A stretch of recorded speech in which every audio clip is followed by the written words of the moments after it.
call the council meeting to order. Everybody stand for the pledge, please. I pledge allegiance to the flag of the United States of America and to the republic for which it stands, one nation, under God, indivisible, with liberty and justice for all. Take the roll. Honor. Here. Morissette. Here. Here. DeZio. Here. Weber. Here. Atkins Hoggett. Here. Hall. Here. All right, the first thing that we have is proclamation regarding Manufacturers Month. You know that we have a contingent here. I would like to call them up, please. Mary Claire, how many have you got? Small gathering. You can come on up in front. We wanted to point out, I think it's important to point out that it was announced just recently that Wisconsin up to this point has added an additional 490,000 new manufacturing jobs this year alone. No, not this year. Oh, I'm sorry. We're up to 490,000. Since? We're at 490,000. Oh, manufacturing jobs, which puts us second in the country. Yep. Which is great. So it's a great honor for Wisconsin, especially for Hudson with the manufacturing that we have here.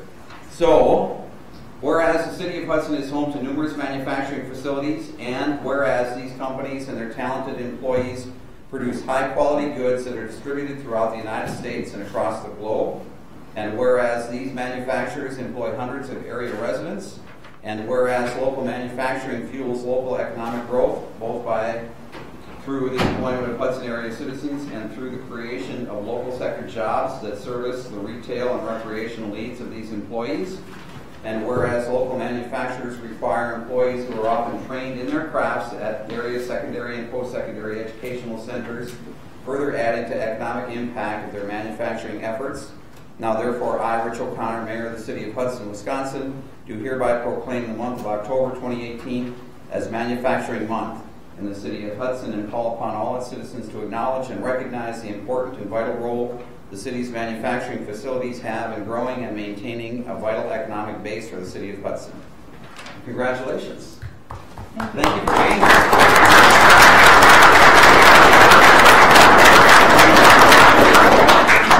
Not a problem. Rich, can they introduce what companies they're with? Yeah, that'd be great.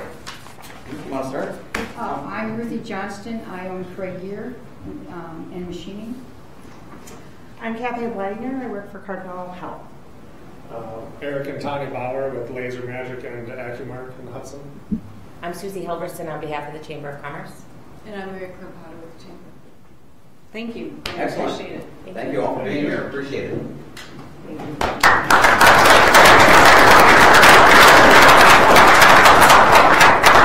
Thank you.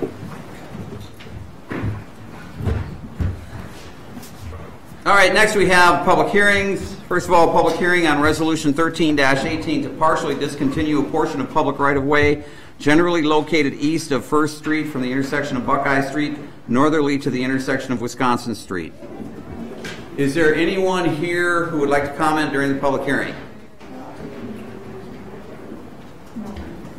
Anyone here who would like to comment? Anyone here who would like to comment? Move to close. Second. Got a motion second to close the public hearing. Discussion. All those in favor? Aye. Opposed? Motion's approved. Public hearing is closed. Discussion and possible action on Resolution 13-18 to partially discontinue a portion of public right-of-way generally located east side of 1st Street from the intersection of Buckeye Street northerly to the intersection of Wisconsin Street. All right. So River City Center is requesting for the rear part of their property to be turned over to them. Well, it's owned by the city currently, but they want this little strip of land behind their building to be turned over to them so that they can utilize the space to install some more parking spaces as well as fix up the current sidewalk infrastructure that's there.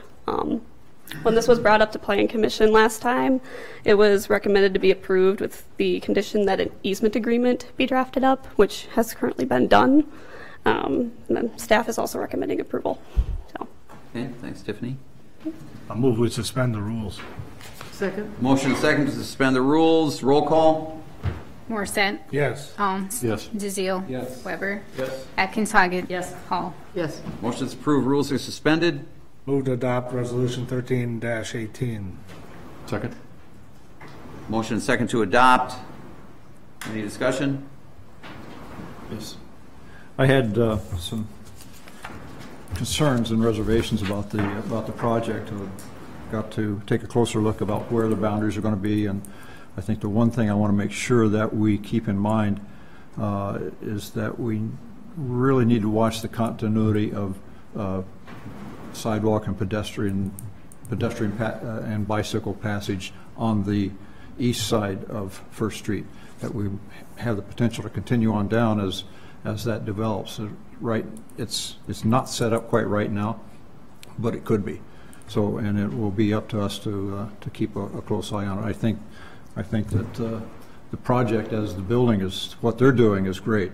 We need to make sure that our piece of it is that we provide the continuity of the sidewalks. And this is a good time to do it, is to make those things fit together. So that's my only concern. Any comment, Brian? Please.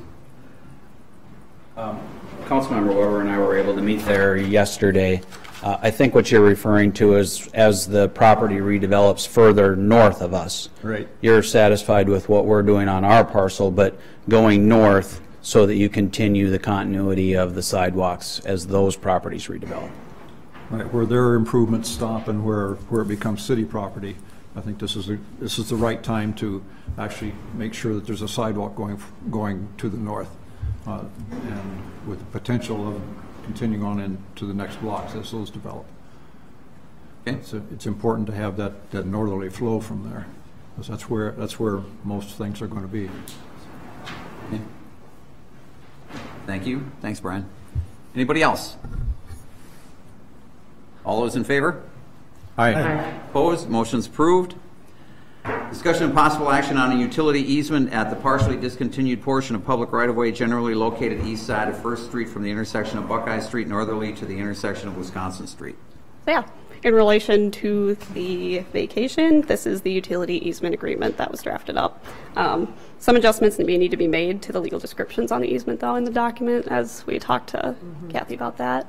But otherwise, yep, that's about it. Okay. Move we approve with the conditions laid out. Second. Motion second to approve. Discussion. All those in favor? Aye. Opposed? Motion's approved. Comments and suggestions from citizens present. It's your opportunity to say anything you'd like to talk about here. Are there any citizen comments? Any citizen comments? Any citizen comments? Hearing none, we'll close that portion of the agenda. Discussion and possible action on consent agenda items. The consent agenda items for tonight's meeting is minutes from the approval of the minutes from the regular council meeting of October 1st, 2018, special meeting minutes of October 5th, 2018, and special meeting minutes of October 8th, 2018. Claims in the amount of $789,819.28. Public Utilities Commission meeting minutes of September 9, 2018 and October 9, 2018. Approval of 6 regular operators licenses. Conditional use permit, 12-month review for induced sales and service to have a temporary use structure at 2800 Enloe Street. Discussion and possible action regarding the tax collection agreement with St. Croix County for tax year 2018. Agreement with the town of Hudson to terminate the EMS contract effective December 31st, 2018. Discussion and possible action regarding funding assistance for EMS RFP proposal. Let's pull That one's pulled. Yep. Aye. Discussion and possible action on parking change to restrict parking. Discussion and possible action on school bus parking at Willow River School. Discussion and possible action on non-compliance enforcement standard operating procedures. Discussion and possible action on speed limit signs at Montcroy. Move for approval. Second. A motion and second to approve. Roll call. Morissette. Yes. Alms. Yes. DeZiel. Yes. Weber. Yes. Atkins Hoggett. Yes. Hall. Yes. Motion's approved. a timely startup extension for CEC theaters. Oh, I'm sorry. Yeah, we need to go back and do the one that we pulled. Item I, discussion possible action regarding funding assistance for EMS RFP proposal. Josh. So I put in a request for funding assistance to help me in aiding me with the writing of the RFP for the city's proposal. You have 2 quotes in front of you from 2 different companies, not to exceed $5,000, I believe. So just asking approval for that.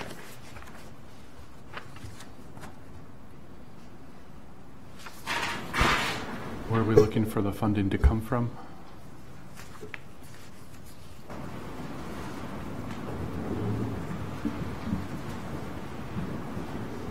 Good question. That would be up to council's discretion to do that. 2 possible sources would be the general fund, contingency fund, or I don't know if it's appropriate to take it out of the EMS budget.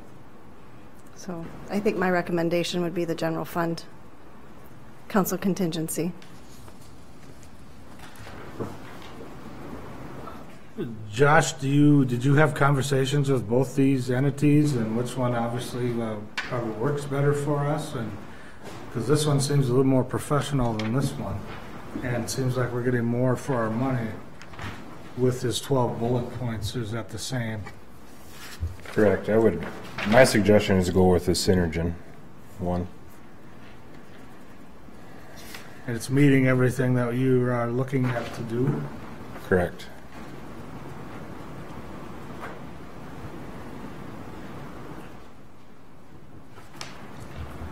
I would move to approve the Synergen proposal to help EMS write an RFP. Write the proposal. Write the proposal, sorry. For the Response to the RFP. Yep. Okay. Money from It's money from the contingent fund, sorry. Yep. I'll second that motion. Got a motion second. Discussion? All those in favor? Aye. Opposed? Motion's approved. Thank you. Thanks, Josh.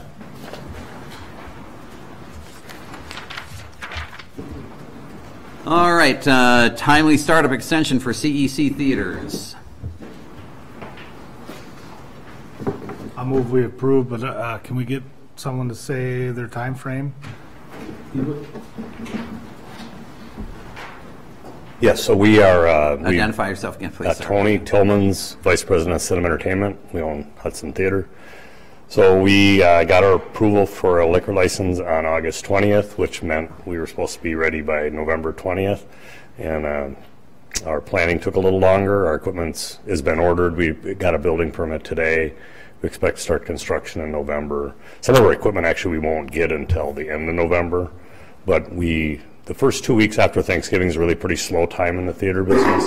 So that's really a good time for us to convert over to start that. So that's really kind of driving this too. You say December 31st, but you could be longer? Or? No, I mean, we intend to for sure be done by December 31st. Our hope is to be doing it the week after Thanksgiving is when we would open in those 2 week periods, somewhere in there.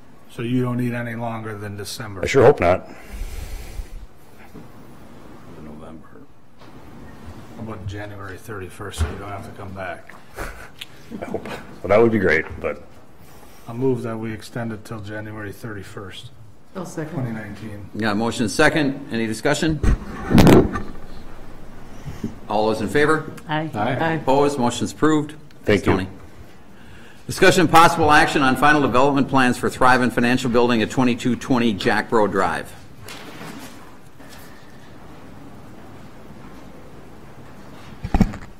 Thank you. Thrive Financial proposes a approximately 6,000 square foot, 2-story office building at 2220 Jack Bro Drive on the St. Croix Business Park East. So it would be the east side of 35 there. It's one of the last, I think there's only one remaining lot 6 over in that plat. The building, like I said, 2 stories. It would have space for both Thrive and then lease space as well. And the applicant's here to answer any questions. Plan Commission recommends approval. I move for approval. I would second. Motion second to approve. Any discussion? And Mike, just to make sure, we're zoned for that too, in that area? What's that? We're zoned for that as well already? Yep, yep. Okay. Further discussion? The only question I have, the permit, the written permit discusses or mentions temporary fuel storage. I can't find that right now, but the rest, there's nothing mentioned about that in that. I don't see anything on the plan, so I don't know what that means. What the temporary fuel storage. There's no temporary fuel storage on. Oh, on Neo? No, this is for Thrivent. Yeah. There's no temporary. It was probably a carryover from a previous staff report. So Okay. there's no fuel tank. All right. Further discussion? All those in favor? Aye. Opposed? Motion's approved. Discussion possible action on a pre-annexation agreement between the City of Hudson, Wisconsin and Robert A. Atwood as trustee of the Edna F.L. Atwood Revocable Trust dated July 22nd, 2008 as the owner, and Hearth Development LLC as the purchaser for an annexation proposal. This is the exact same pre-annexation agreement that was proposed 4 or 5 months ago with the previous development group that was looking at developing the property. The new group, Hearth Development, is petitioning for annexation. We've worked with SEH and MSA to develop what it would cost for us to arrive at updated capital cost study and budget study. So they will be or have submitted a deposit of $10,000 so that we can move forward with our review and update to our studies. I move we accept the pre-annexation agreement. Second. Motion second to approve. Discussion? All those in favor? Aye. Opposed? Motion's approved. Discussion possible action on an agreement between Kale America, Inc. and the City of Hudson for provision of a multi-space parking meter system. This one's a long time coming too. So back in March of 18, the city solicited bids for multi-station pay stations for downtown. We received 4 proposals from 4 different firms to deploy what was recommended in the parking study that was done by Rich and Associates 2 years ago. Since that time, staff and other department heads and staff have worked on trying to determine what this looks like for downtown. We've put together a working group, the ad hoc committee for parking, as well as a group of our department head group. Public Safety recommends approval of moving forward with the Calais proposal. It's $381,000, which we have budgeted for in the parking fund or have those funds available to us currently. Staff recommends approval as well. We look to deploy in spring of 19. We're working on developing that implementation strategy. So what are the zones? We're going to have different zones. We're going to have different pricing in different zones, different hourly setups. So some lots will be 8 hours, some will be 2, some will be 4. We're working on that. Deployment in the spring will allow us time or adequate amount of time to really flesh out that implementation plan, work with the chamber, work with our businesses downtown and our residents alike and visitors to make sure that everybody's comfortable with what we end up with. So this just allows us to move forward with the purchase of the equipment and the supporting licensing and things like that. We will be bringing the council and public safety committee and the parking committee along with us as we continue to develop and ultimately arrive at a final implementation plan and strategy. As these are electronic, Mike, I assume that they would be able to be retooled. I mean, you're talking about figuring out the zones ahead of time? Yep. If they need to be manipulated after we have them in? Absolutely, yep. They're touchscreen technology, run on batteries. Some will be solar, some will be hardwired. So Mike, for the big picture here, so the 381 is what we would pay to get that installed, basically? Is that correct? Yep, for the initial installation, there's obviously ongoing costs in year 1 and 2, and then 3 and 4.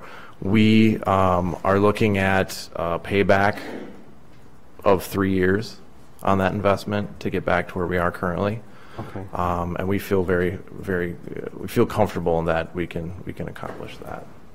So we would take a hit the first 3, and after that we would be making money. Is that right? Well, we'll be making money day 1, but to recoup that initial investment, 3 years to get back to the 300-some thousand that is in there currently.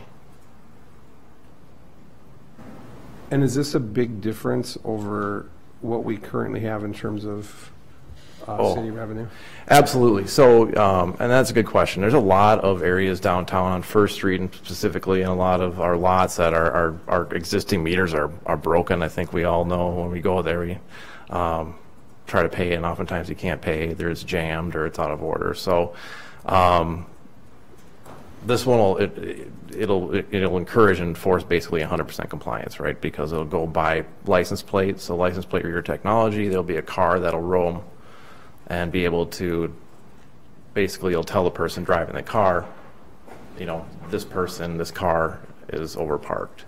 So that's the biggest thing, is it's replacing what's a really antiquated parking enforcement system that really hasn't been applied equitably across downtown, just because we don't have meters everywhere.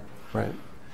And just to be clear, so the public knows too, is it multiple ways of paying? Like, is it electronic phone? We're looking at Passport, so the phone technology that residents and visitors can currently utilize will remain that same Passport system, as well as you'll be able to pay at the stations with credit card or coin. Okay. We looked at doing bill readers, but those tended to have more maintenance issues, would break, and they use a lot more battery power. Yep, and I like the options because folks, older, younger people, have different preferences for how they want to pay. And they'll have a new option to use. So with credit cards. I'll move we approve the agreement between Cal-America and the city. Second. The motion is second to approve. Discussion. All those in favor? Aye. Opposed? Motion's approved. Discussion and possible action on Resolution 18-18, consenting to an agreement for conditional assignment to development rights with St. Croix Meadows LLC and Phillips Medisize LLC for the Brecken Drive construction and associated utility relocation at 2200 Carmichael Road. This was intended to go concurrently with the development agreement that was approved at the last council meeting with Phillips and St. Croix Meadows LLC. What this does effectively is provides that Phillips Medisize can complete the necessary road and utility improvements in the event that St. Croix Meadows defaults, and that they would then receive that payment from the city for those proceeds to pay for that work. This is an assignment of that if that happens. I move we suspend the rules. Second. Got a motion second to suspend the rules. Roll call. Morissette. Yes. Alms. DeZiel. Yes. Weber. Yes. Atkins Hoggett. Yes. Hall. Yes. Motion's approved. Rules are suspended. Move to adopt resolution 18-18. Second. Motion second to adopt. Any discussion? All those in favor? Aye. Opposed? Motion's approved. Thanks, Mike. Thank you. Capital projects 2019 to 2023.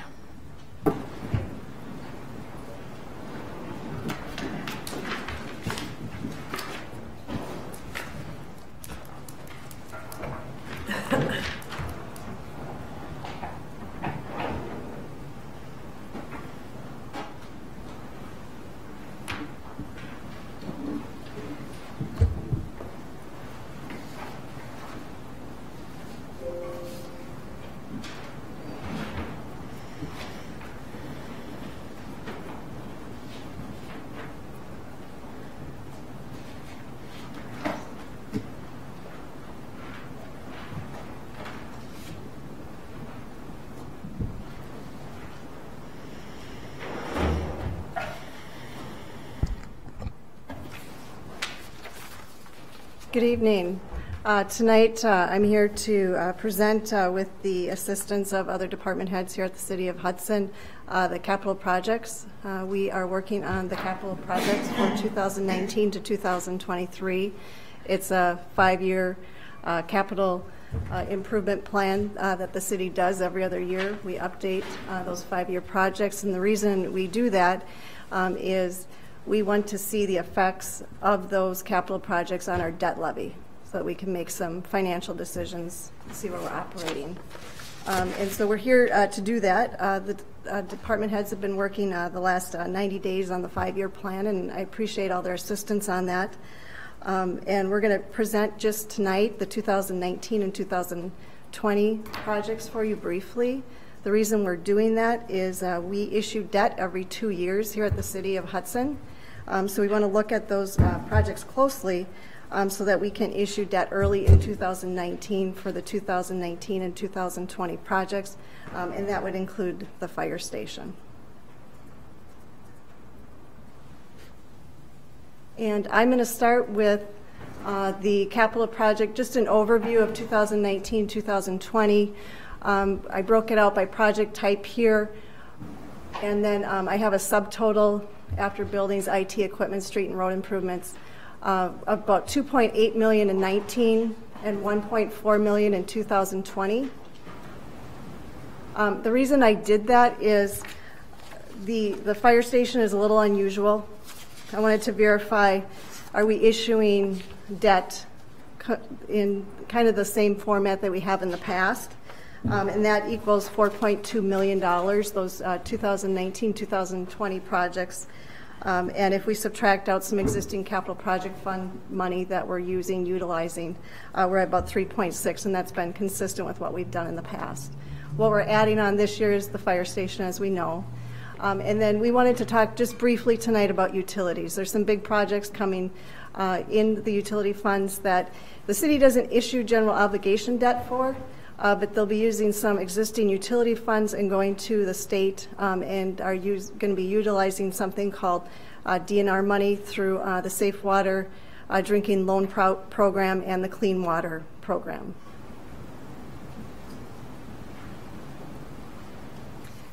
I'll start with building projects, and then we'll hand it off to some other department heads. For building projects in 2019, 2020, as you know, we've got the $7 million fire station that we are looking to construct in 2019.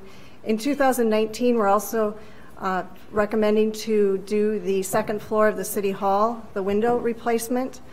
We had thought we would do that this year, but the bid came back too high, so we went down to the first floor, did those windows, and now we're coming back up to the second floor to finish the window replacement here at City Hall. In 2019 and 2020, we're also asking for $20,000 per year to do some carpet painting and upgrades here at City Hall. The carpet in this room is looking great. It's not the same in other parts of the City Hall, and haven't been replaced since early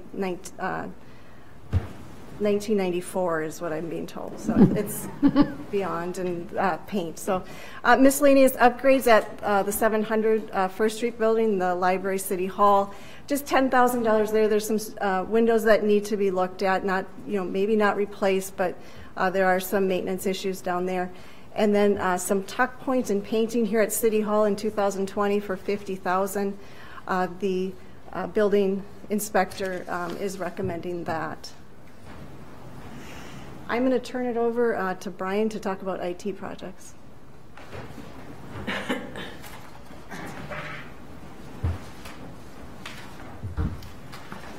All right, so technology changes fast, and the existing wiring in City Hall and the police department and library buildings are close to 15, 20 years old, I'd say, and they're hindering the potential speeds we could have with the equipment that we have. Police department, they generate about 30 gig of video data every day, and uploading that is cumbersome. It's slow. It can slow down the network sometimes. City Hall, sorry, I think it was last rewired with the new addition back in early to mid-90s. So the wiring in both locations is pretty old and slowing our network down and slowing our backups. It's hindering us using the full potential of our internet speeds. So I'm recommending a rewire so we can, increase productivity, utilize at the full potential of the expensive equipment that we've purchased. The PD interview room upgrades, I'm recommending that we get a new DVR system that has some redundancy built in. A couple years ago, one of the hard drives failed and we lost videos.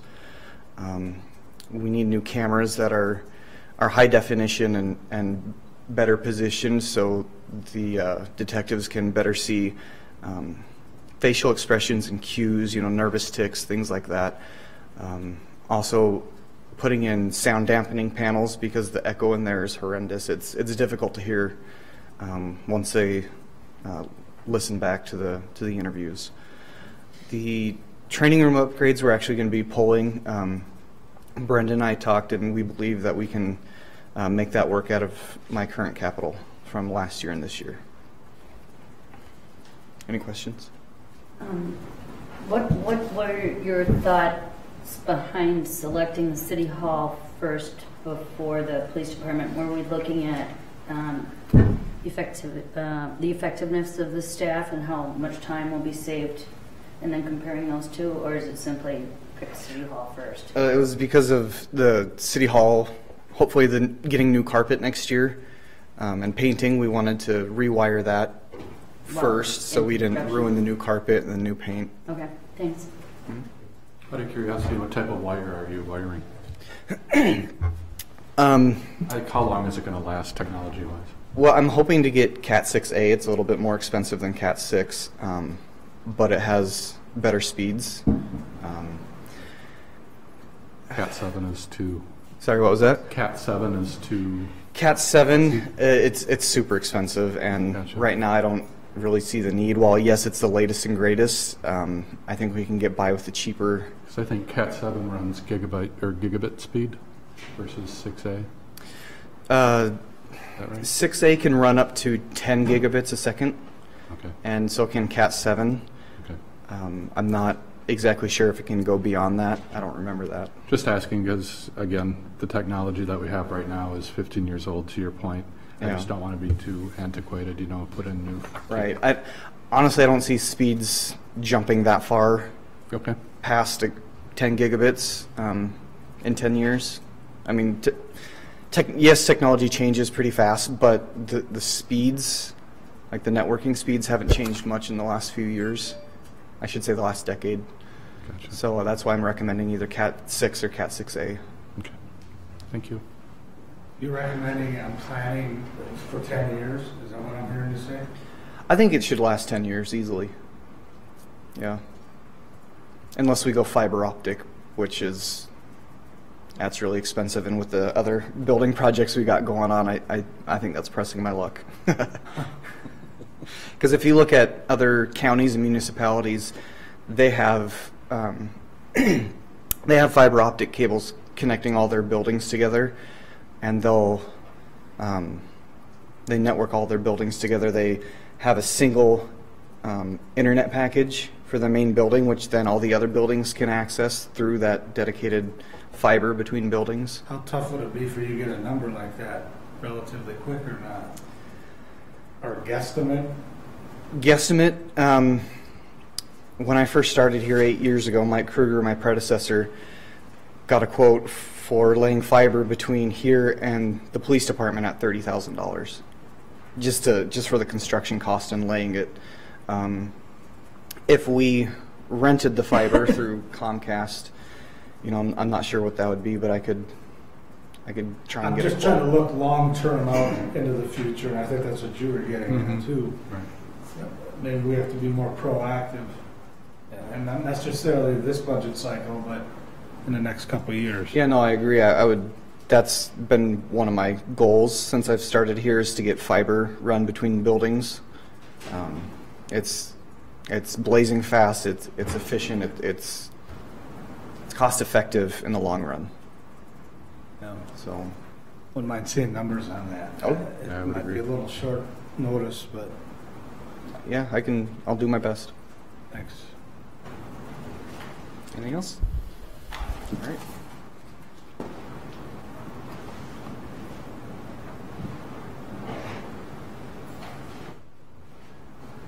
I will read that forward.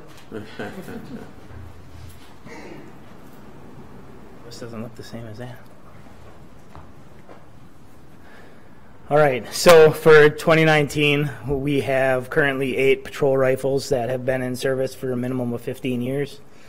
We are looking to replace those. Replacement is about $1,800 a piece to replace the old ones with new ones and then get rid of the old ones. That's where the $15,000 is. And then the other request for $79,935 was for new portable radios. I understand we just bought these radios 2 years ago, but we demoed these radios and they didn't work then, and now they still don't work. Just putting it bluntly, we have officers in our police department or in a hospital or in the high school or middle school, and they can't get out on these radios. An officer on the street, these are their lifelines. These are the things that connect them to help when they need it and resources, and they don't have the ability to do that effectively without being outside. So the quote that was received with this bid, which we did demo a radio for this bid, and in every single trouble spot in the city, our officers were heard loud and clear by our dispatch center and other officers. I had a train of thought. I can't remember where I was going with it now. Jeff, are we getting any trade-in value for the old? Yes, that's my train of thought. Thanks. So we purchased these current radios for, I think it was about $625 a radio, and the company in which we were looking at going through would give us $400 per radio in return as a trade-in. Is it the same company? No. No, the company we bought the Kenwood radios for was, they don't deal in Motorola, and I was looking for Motorola radios, and it's a different company. Okay. But they're willing to give us basically $400 a radio to scrap them. Wow. So it stings. I know it's not fun, but I kind of knew that we were going to be here as soon as we bought these.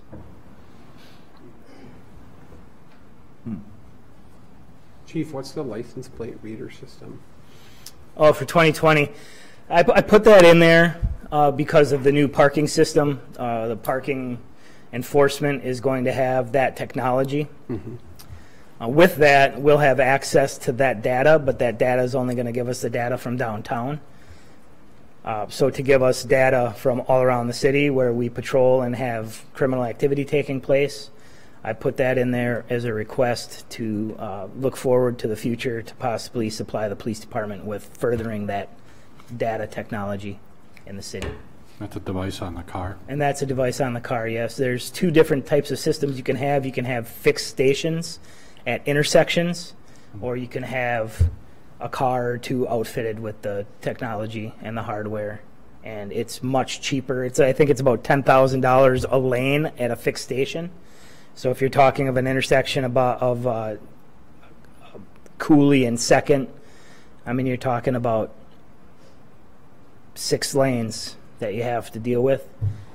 And the technology is about $10,000 a car.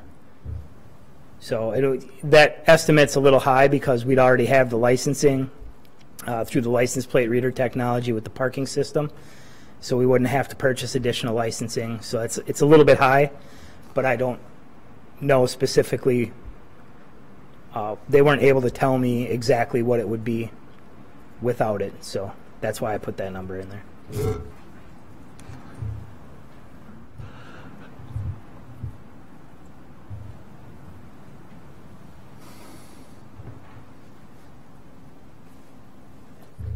Okay.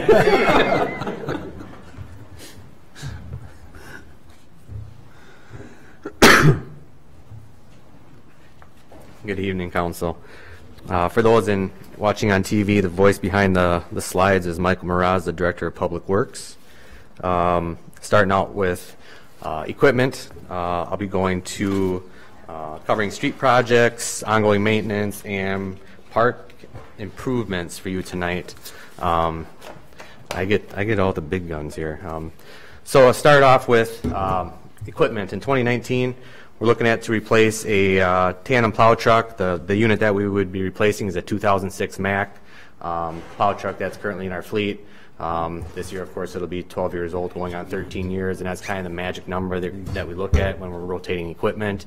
You kind of get the best bang for the buck when you're looking to sell or trade in, and you kind of beat the ongoing maintenance issues, and that's kind of been the practice here in the city, and it's worked out very well for the department in the past. Second item that you see on the screen is a 3/4 ton diesel truck with a box. This is a regular work vehicle, day-to-day work vehicle for one of our park employees. It would be replacing a 2002 Ford F-150.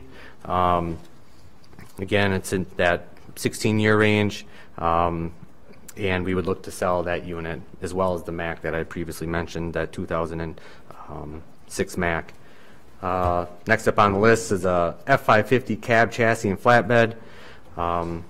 That's looking to replace a 1999 Ford F-350, which is our current chipper truck.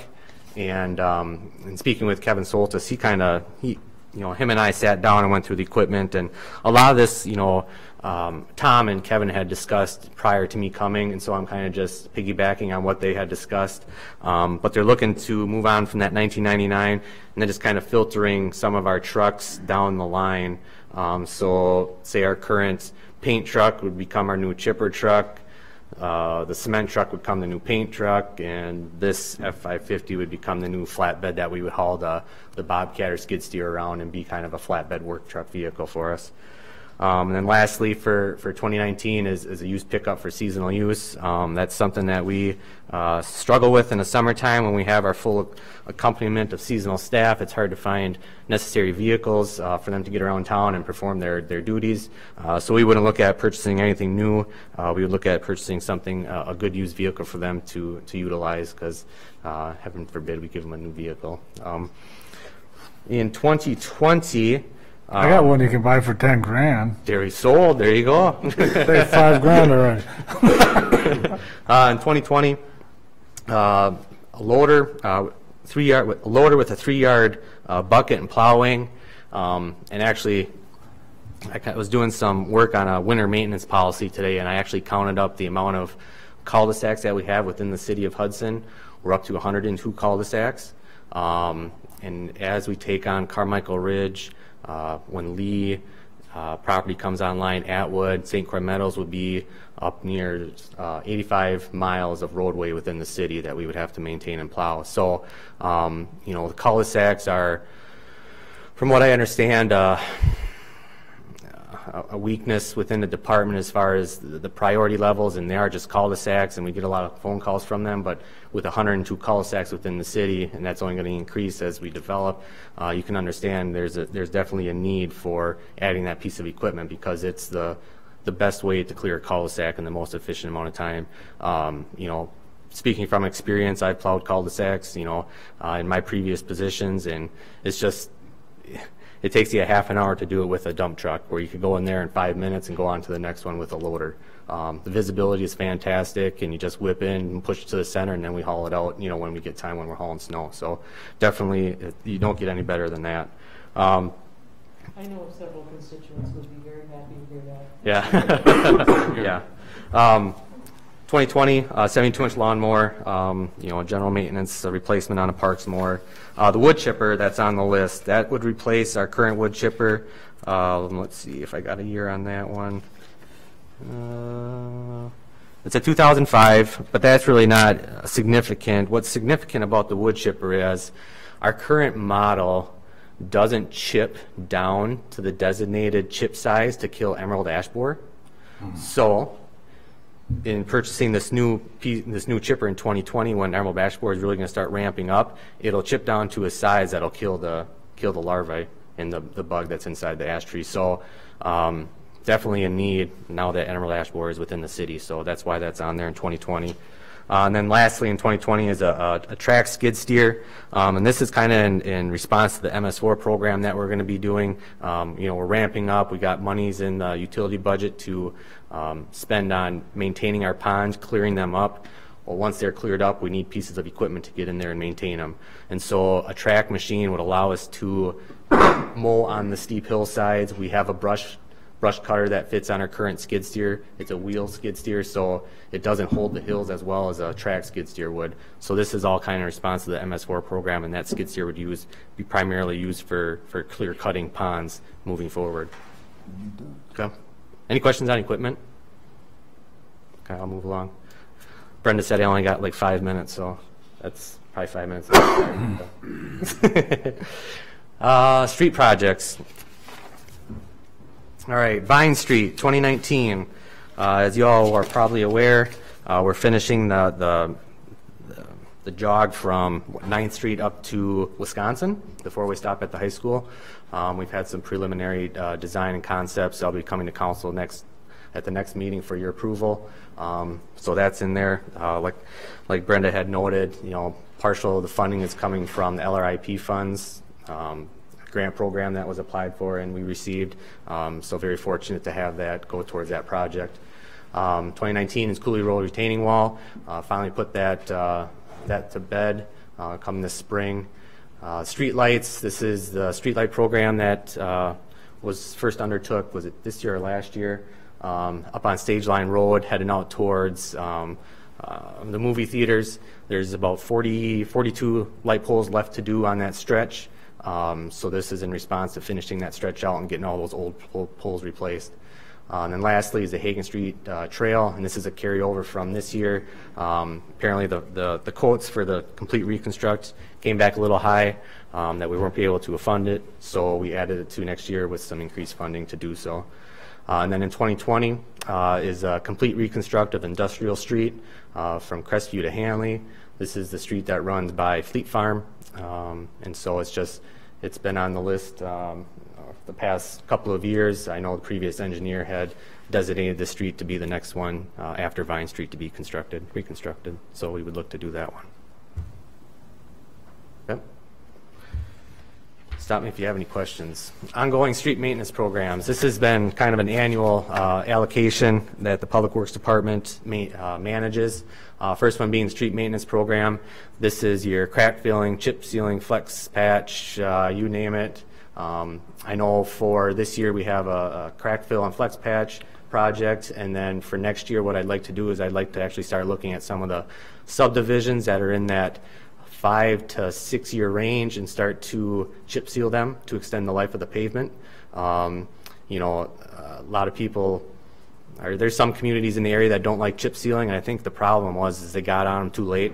People looked at it as a savior in year 10 to 12 to push it out. Well, kind of the research is you got to get that chip seal on the roads sooner than what people first imagined. So that 4 to 6 year range is kind of that range where you want to get that chip seal on to get the preservation of the pavement and make them last a lot longer. And so that's kind of the latest research that I've seen on that. Sidewalk, curb, and gutter program, $75,000. I'm looking to do a fairly aggressive sidewalk replacement program within the city.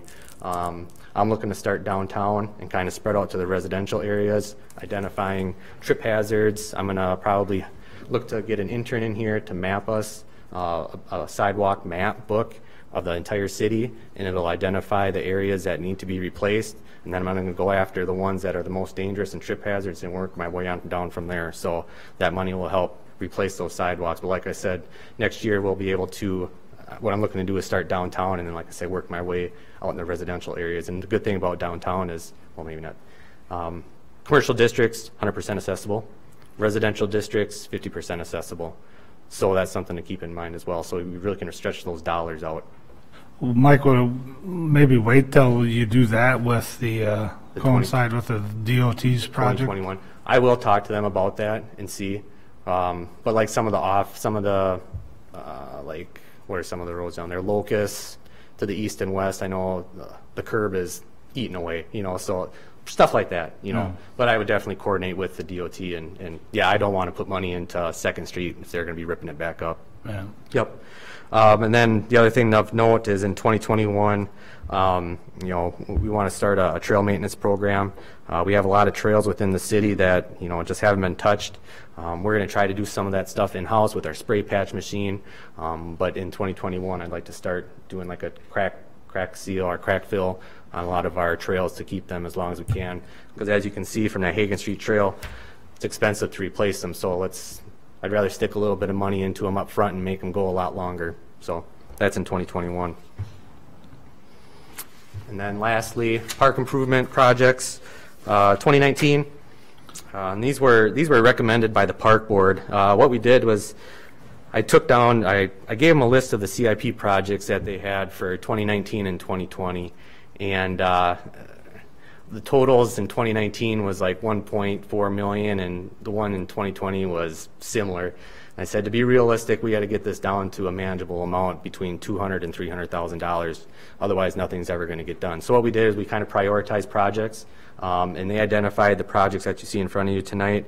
2019, Buckeye restroom upgrades. These are the public restrooms that are attached to the Buckeye garage. We'd be looking to redo, you know, the stanchions, the toilets, the ceiling, the floors, because it is kind of a heavily trafficked area and it's not in the greatest condition. We're looking to kind of upgrade those and put our best foot forward. Second thing on there is Grandview restrooms at $250,000. And the thing with the Grandview restrooms is we have monies available from the parkland dedication funds. So we currently have $134,300 in the parkland dedication funds on the property north of 94, and those funds would help offset that number that you see in front of you tonight. So almost over half of the amount would be covered by parkland dedication funds. Would you be using all of that for that? Mike, just to clarify, isn't this like a pavilion / bathroom? It is It's not just a bathroom. It'd be similar to something that we have in White Camp, correct? Yes. And do you want to touch base with the dedication and impact fees, or to answer Randy's question? Okay, Catherine. Yeah, Catherine. The park dedication funds can only be used for certain things. They have to be identified in a master plan, and these Grandview restrooms are something that is identified in their master plan. But then once you'd exhaust that whole fund. Once you exhaust that, but then you can implement impact fees, correct? Well, we'd need to do a study. Correct.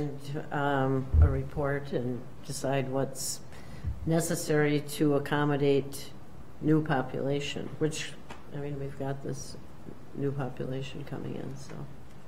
And I've kind of been instructed to spend those monies down so that we could institute impact fees because they are more flexible in nature. Sure, but just do you see anything else north of the highway that would constitute using that? I know Williams Park has been on the radar for quite a while. Yep. And Williams Park has been, I don't know if you got the 5 2023. Yeah. So hopefully by that time we can have an impact fee program, you know, in place that we could use those monies for that. So you're confident that you'll be able to get more funds replaced as we move forward if you exhaust that? Well, I don't know how. Brenda. Thank you. We would need to look at park impact fees at that point and see.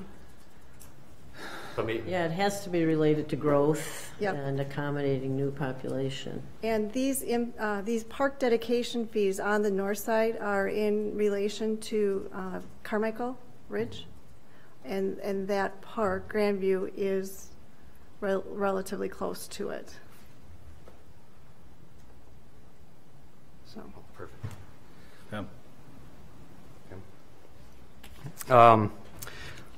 And then, let's see, miscellaneous park items. Those are items such as garbage cans, benches. I'm actually looking at, I don't know if you've seen in other communities, but they have solar-powered trash cans on the streets. They're called Big Bellies.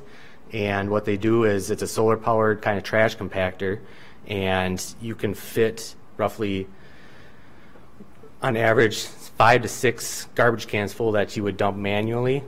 you can fit that in one of these trash compactors, so it would limit the amount of times that we would have to go and empty them. And then you actually have an app on your phone that talks to these garbage cans, and it'll tell you when it's full and when it needs to be emptied. So we need the fiber optic. So we need the fiber optic. That's what we need. Great. Then lastly, in 2020, Burton Park improvements. I was going through some of the files up in Tom's office and came across a really neat rendition of Burton Park, reconfiguring the ball field, putting in permanent hockey boards up there.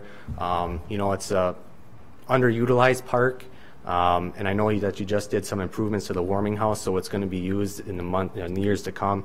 So just to kind of give it a facelift and make it the gem that it really needs to be within the kind of that downtown residential area. So those are kind of the improvements that the park board kind of prioritized. So with that, I'll take any questions. Sounds good. Thank you. Thanks, Mike.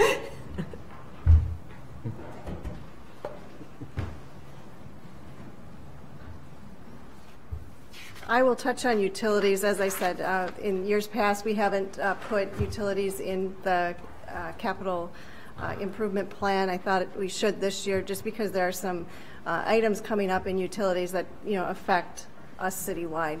The first, when Mike talked about Vine Street, he just talked about the street and stormwater improvements. We also have the utility portion, and so the water fund will be picking up $242,300, and the sewer will pick up $294,600. But then here's our big project. In 2020, it'll be coming back to council here in the next couple months for presentation. It's the wastewater treatment plant expansion and improvements. Right now, it's looking to be a $9.7 million project. That's a lot of dollars. We do have $6.4 million in existing funds in the sewer fund to help fund that project, but we'll have to do some kind of loan for the rest. It will take some. We have a wastewater treatment agreement with the Village of North Hudson, and so we will be working with the Village of North Hudson as part of this to look at that contract. So there's going to be a lot going on with that. And then the next one, it's not in the 2-year capital, but it's coming up, Highway 35 project. The street improvements, we would just be responsible for the parking lanes at this point and the items that you approved last meeting. But the utility portion, they have a significant amount of main replacement. Water is $1.6 million and sewer is $1.6 million. And that's for main replacement as part of that project. And so we will have to incur some debt on their behalf. They'll incur the debt and their funds would pay for it, but just so that you're aware of that. Any question about utilities? Next steps, but before we go into next steps, Brian had talked about the IT. We would bring that $14,000 project off when we present it to you next time, but we would ask to add $60,000 for a generator down at the First Street building. That generator, my understanding, needs to be replaced, and so we're asking for that to be added for $60,000 into this plan. Other items, we gave you the 5-year capital project plan in your packet, so you take a look at it. There were some items beyond the 5-year that we thought important to note. One is the Carmichael Road improvements. We've got that in there at $30 million. We are, anticipating that the state would fund half of that, but also the Hagen Street Bridge, the slip ramp at $7 million. We wanted those. We felt it important to have it in our plan so that we can start discussions with the state and just say that we've identified them. Can you identify them too? Next steps, next meeting, Finance will look at the debt projections. We have Ellers right now looking at the effects of these projects on our debt so that we know that. And then to look at the debt management policy. The debt management policy right now has a mill rate of 5.25. We're above that. We need to look at the effects of this debt, including the fire station on that, to make sure that the council is aware and is comfortable with those projections. Next meeting too, we would ask you to approve the 19 through 2,000 capital projects. We're not asking you tonight for that. We're just asking for feedback on it. And then December 3rd or 17th, we would review the pre-sale reports and start to approve the initial resolutions for the 19 and 20 projects so that we can issue debt. Any questions? Anybody? A lot of information. Yeah.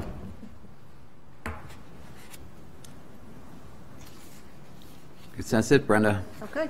Thank you.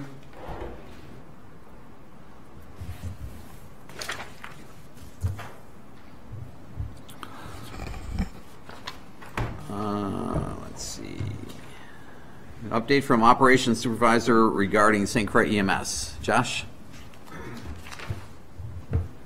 I provided you guys with an update so far, what's been going on since September 1st, so I'm here to answer any questions if you got them. Anybody have any questions? Looks like some good things are happening.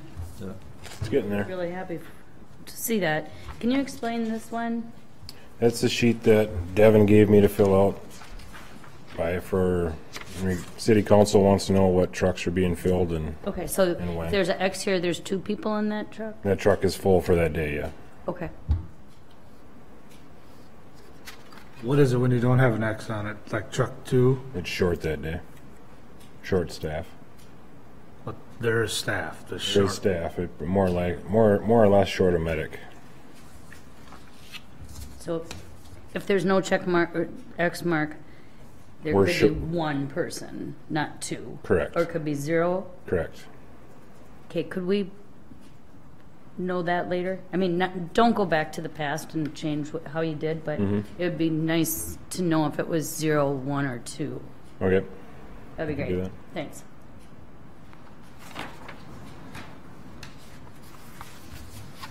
Anybody else?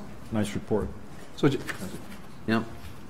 Josh, I'm reading this is good news about the you want to say anything about the applicants for like paramedic applications or EMT? Do we feel like do you feel like you're getting what we need in terms of some of the staffing stuff? I do. We're back up to 5 full-time medics, and obviously we got 4 more medic applications that are pending right now. We've hired 4 EMTs, and we got 3 more applications pending. So, okay, a lot of people coming and applying again. So, Nice job, Josh, and nice Yeah. job to the rest of the EMS Yeah, crew. absolutely. Yeah. and they're back there. So. Yeah. Thank you. Thanks, Josh. Anybody else? I had a question just on, I don't know which bullet down it is, but working on the possibility of using the vacant chief position salary, have a 6th paramedic. Correct. I'm going to bring that to EMS Commission tomorrow to discuss the option of using the vacant salary for the EMS chief to possibly add a 6th full-time medic. If we do that, then our schedule will be full 24/7, 365 for medics. 2 trucks every day. Anything that you want to say about, so we had Aaron at the most previous EMS commission meeting. Correct. Our medical director, right? And you're going to 24 hours on, 12 hours off for all paramedics versus the 36. Yeah, the schedule that's drawn up right now is for 6 full-time medics, and it'll be 24 hours on, 48 hours off. 48 hours off. So each medic will work once every 3 days. And you feel comfortable with the staffing of that? Yep. If we only get the 5 full-time medics, then the open shifts for the month would be covered by casual staff. What about the paramedic that wanted to have back-to-back 24-hour shifts? Can that person continue? He's right here. Oh. He says he's good with splitting it up to meet the requirements. So in general, you feel like all the folks are happy with how things are progressing? I think they are, but they're standing back there if you guys want to ask them. Guys feel good? Mm-hmm. Well, staffing in general, though. Yeah, but staffing in general.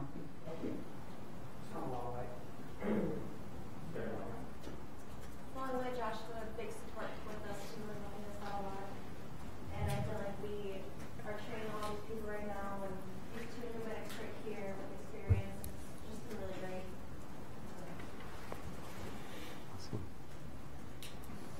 Excellent. Yeah. Very happy to hear all of this. Yeah, thanks for your leadership, Josh. Appreciate it. Thank you. Anybody else? Nice job, Josh. Thank you. Good work, buddy. Keep up the good work, everybody. All right, as far as communications, I just wanted to convey Jeff Johnson's thank you for our consideration on the contract. He appreciates the consideration that you gave the town of Hudson, and obviously he wants to continue working with us and the other partnerships that we have. And so he appreciates everything that you did in accommodating that. Anybody else? I just wanted, if anybody didn't know, to tell everybody that a member of the Rotary in Hudson, and then the founder of the Little Free Library, had passed away at a way too early of a time, and that Hudson should be very proud that he called this his home. So Todd Bowl and his family, thoughts and prayers are with him. So. Thank you, Randy. Yep. Anybody else? All right, discussion and possible action on convening into closed session under Wisconsin Statute 19.85, Sub 1, Sub G, to confer with legal counsel regarding litigation the city is likely to become involved in relating to employee termination. Move to go into closed session. Second. Got a motion and a second to go into closed session. Roll call. Morissette. Yes. Alms. Yes. DeZiel. Yes. Weber. Yes. Atkins Hoggett. Yes. Hall. Motion's approved. We'll step across the hall for closed session. Not much.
Move to adjourn. Second. Motion is second to adjourn. All those in favor? Aye. Opposed? Motion is approved. We stand adjourned. Thanks, everybody. Thank you.